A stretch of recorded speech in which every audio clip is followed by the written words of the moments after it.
আপনারা চিন্তা করেন, এমন একটা বিশ্বে আমরা আছি যে সবচাইতে সম্পদশালী দেশ মার্কিন যুক্তরাষ্ট্র, তার যে প্রেসিডেন্ট, তিনি কিন্তু গর্ব করছেন না যে তার দেশে সবচাইতে ভালো শিক্ষা ব্যবস্থা আছে। তিনি গর্ব করছেন না যে তার দেশে সবচাইতে ভালো স্বাস্থ্য ব্যবস্থা আছে। তিনি গর্ব করছেন না যে তার দেশের মানুষ সবচাইতে নিরাপদে আছে। কারণ কদিন পরে পরেই গুলিতে শুটিং হয়, স্কুলে, মার্কেটে, সব জায়গায় মারা যাচ্ছে মানুষ। এগুলি কোনো কিছু নিয়েই তার গর্ব করার উপায় নেই। তিনি গর্ব করছেন কি, যে তার সবচাইতে বেশি মানব ধ্বংসকারী অস্ত্র আছে তার হাতে। আমাদের এই জাহাজ আছে, আমরা শেষ করে দিতে পারবো, আমরা একদিনে শেষ করতে পারবো। তার অহংকার হচ্ছে অস্ত্র নিয়ে, মানে মানুষকে ধ্বংস করা, হত্যা করার বিষয়টা নিয়ে হচ্ছে তার গর্ব। মানে আপনি যদি দেখেন যে আমাদের মধ্যেই যদি কাউকে দেখেন যে মানসিকভাবে অসুস্থ, কোনো তাল জ্ঞান রাখার মতো মানসিক অবস্থা তার নাই, তার হাতে যদি সবচাইতে খুবই শক্তিশালী অস্ত্র দেওয়া হয়, যে পরিস্থিতি তৈরি হয় সারা বিশ্বের, এখন সেরকম একটা পরিস্থিতি তৈরি হয়েছে। শিয়া বাটার ও ভিটামিন ই সমৃদ্ধ লিলি বিউটি সোপ, তারুণ্যময় উজ্জ্বল ত্বকের জন্য। কিন্তু এটা মনে রাখতে হবে আমাদের, যেটা ট্রাম্পের ব্যক্তিগত বিষয় না।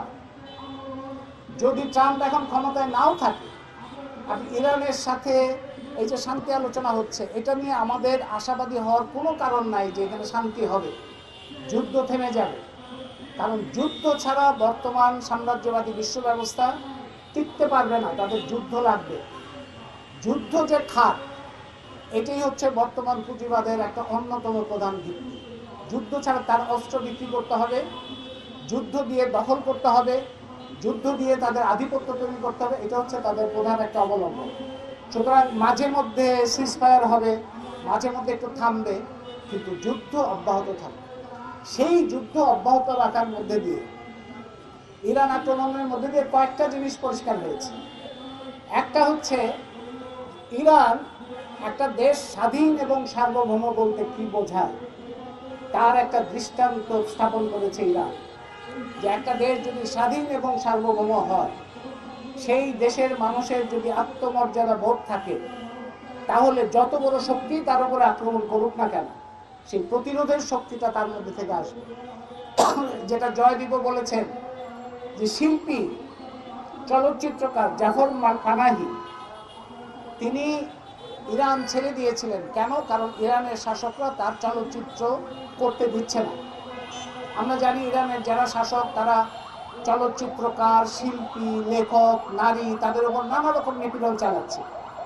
সেই নিপীড়নের বিরুদ্ধে ইরানের জনগণ প্রতিবাদও করছে। সেই প্রতিবাদ থামিয়ে দিল কে?